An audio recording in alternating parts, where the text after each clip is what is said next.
So Reiki. Reiki is a word in Japanese. Reiki, made out of two words. Rei means universal, with no boundaries. Ki, or chi in Chinese, is the life energy, okay? The energy that underlies everything. And similar terminology, different use in acupuncture, tai chi, all those methods speak about this energy source within us and outside of us that essentially underlies everything we see, we know, we feel. So Reiki is universal life energy, okay? And if we now try to put it in our daily terms, in essence, it's a type of frequency of energy. Everything around us is energy, and Reiki is one type, is one frequency that is available to us, that is all around us, okay? So if we know how to access, if we know how to use that energy, we can use it for the benefit of ourselves and the benefit of others. How does it work? We'll get to that in a moment, but when you get trained, when you learn how to do it, in essence, Reiki energy is entering your crown chakra, which is the top or the highest point on the head, and it's going through the back of your neck or the cervical spine, through your arms, and it's coming out of your hands, out of your palms. It's going through my crown, through my arms, and it's going into Susan's shoulders in this case. And in Reiki we say that Reiki is spiritually guided. And those of you who experienced Reiki before perhaps can remember, if they sensed anything, that sometimes they have a sensation where the hands are, meaning in this case the shoulders, but sometimes they may feel things elsewhere. You know, I can have my hands on the shoulders, but maybe all of a sudden we feel our knee, or we feel our head, or we feel something else. When we say spiritually guided, what we mean is some of the energy is going to Susan's shoulders, but other parts of the energy, or some of the energy, is going to other body parts where the energy is needed. Okay? And when people do feel things, typically it would be, you know, warmth or tingling, maybe something is flowing. Or sometimes people would say, you know, I don't feel anything, but I'm just relaxed. And I think relaxation, again, in today's world, as a start, is already good enough. Okay? How many of us would like to be relaxed? Or do some relaxation? Okay. Okay. So even if it's just relaxing, I think maybe there's something to it. What do you say now? Do you feel a difference from the moment you said? Well, although your hands are cool, I still feel warmth. You still feel warmth. Okay. But I feel good.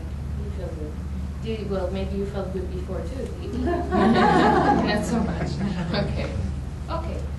So it's coming out of my palms, and in this case, it's going into Susan's body. But it might as well. It could have been my own body. Meaning I can treat myself. It could have been my dog. It could have been a plant that I'm trying to bring back to life. In other words, it could be anything. I can treat myself. I can treat others. I can treat anything and anyone who can use some energy. And with animals specifically, it's quite incredible because you can see right away that something is happening because they don't have all this thing in here going on. They just take it as it is. Some of the effects of Reiki. This one here.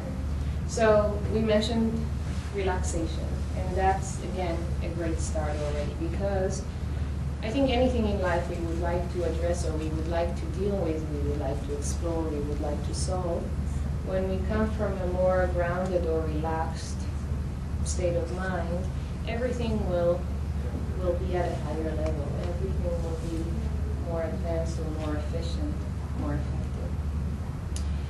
We can heal with Reiki. And then people commonly ask, well, what can I use it for? And the answer is you can work on anything. You can work on physical things, physical problems, illnesses, okay, health issues.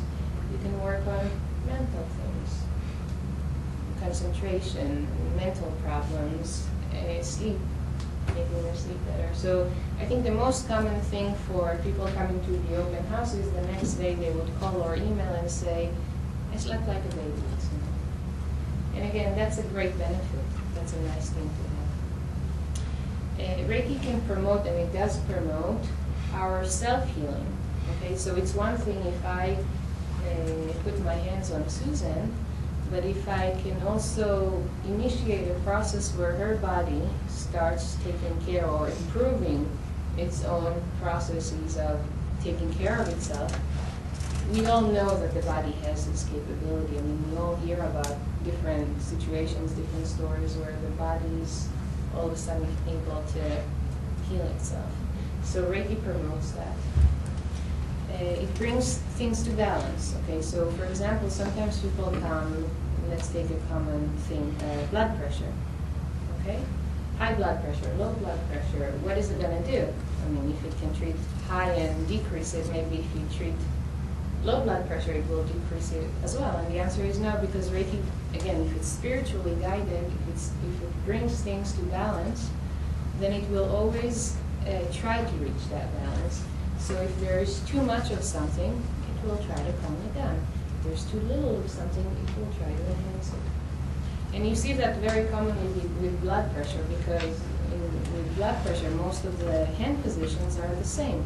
It doesn't matter if I treat, for the most part, it doesn't matter if I treat someone with high blood pressure or low blood pressure, it will work either way. And the other interesting component is the combination, or being able to address and balance body, mind, and spirit. And it means that as a Reiki practitioner or someone who's receiving Reiki, we understand that there is more to us than this physical body that we're in. There are many different dimensions, many layers to this thing called a person or the body.